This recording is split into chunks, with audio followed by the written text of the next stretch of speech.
Episode 89. You're My Warm Blanket. Jade was in Dario's house and locking him outside as she sulked inside, which wasn't fair when Jade thought about it. But when she moved to open the door, she kept thinking back to what he had said. Who told you to be my wife? Why did she care so much? Did he treat her so well because he loved her or not? Could it be that she had really fallen in love with this man? No way, Jade.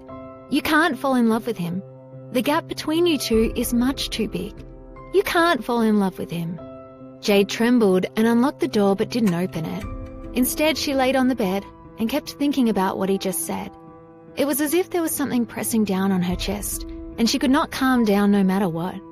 Just when she was about to go wash her face, she heard her phone ring. She pulled out her phone and looked at it. Her expression immediately became stiff. It was an unmarked number, but she knew exactly whose number it was. She hesitated. Seeing that the phone was still ringing non-stop, she took a deep breath and answered. Is something the matter? Jade coldly spat out these words. The person on the phone seemed to be stunned for a moment. He probably hadn't expected her to have such a strong reaction. After that, he immediately spoke in a soothing tone, saying, JD, it's me, your uncle. I know. If there's nothing else, I'll hang up now. When she heard John Winslet call her JD, her eyes became even colder. She clearly remembered what they had done to her. No, Jade, Uncle has been looking for you. Look, you've been playing outside for so long. Shouldn't you come home now? John coaxed. Right, home. Is there anyone who treats me as a family in that place? Before John could finish, Jade interrupted him. Jade, how can you say that? Think about who raised you and your grandma. Hearing Jade's cold attitude, Mr. Winslet's tone changed a little.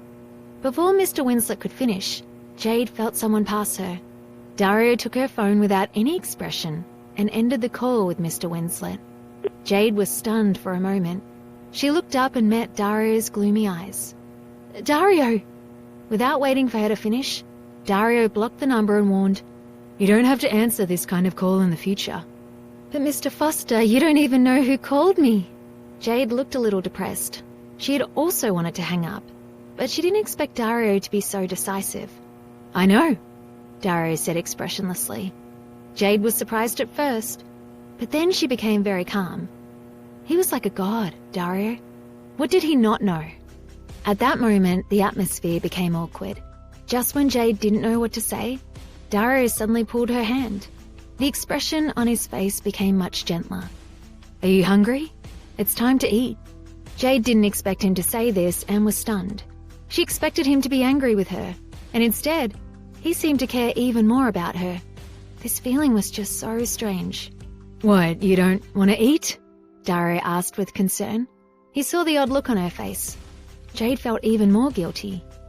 Eat. Jade touched her stomach. She was quite hungry. Then she lifted her head to look at his handsome face. Her heart felt even more confused. Finally, she looked at him apologetically. Mr. Foster, aren't you angry? What would I be angry about? Now Dario was the one who was confused. He stopped and narrowed his deep eyes to look at her pretty face. His interest in her increased. His little wife was getting more and more interesting. I locked the door just now, Jade said weakly. Dario was stunned. He didn't realize she had actually locked the door.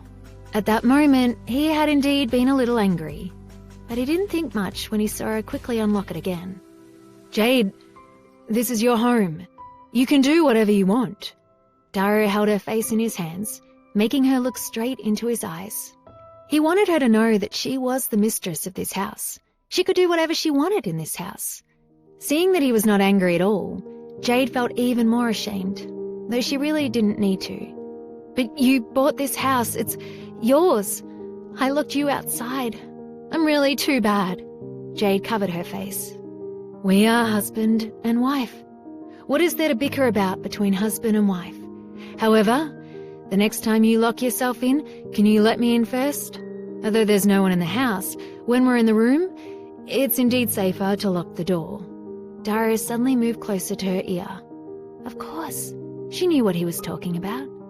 However, She pretended not to understand anything.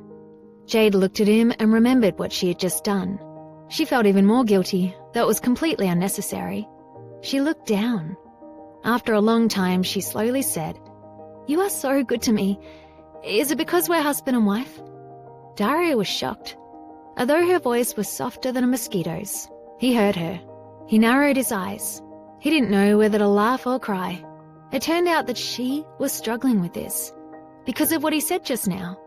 Did he make her think too much? He really didn't understand how this woman misunderstood him. He could not help but stretch out his hand to pat Jade's head and sigh slightly. Of course not. When Jade heard him say this, she looked up and her heart trembled. He actually said no. That meant there was another reason. Really? What is that? Jade asked nervously. She twisted her hands together. Dario could see her change. "I'm not being good to you. I need someone to warm my bed tonight," Dario said matter-of-factly with a smile on his face. Jade froze when she heard this answer. She was expecting that he would say that he loved her. She was instantly unhappy. She said discontentedly, "Mr. Foster, what do you think I am?" "I think you're a warm blanket." It was rare for Dario to make a joke. Could it be that she could not understand why he treated her so well? How confusing. However, what he said was true. Holding her soft body at night was indeed much warmer than sleeping alone.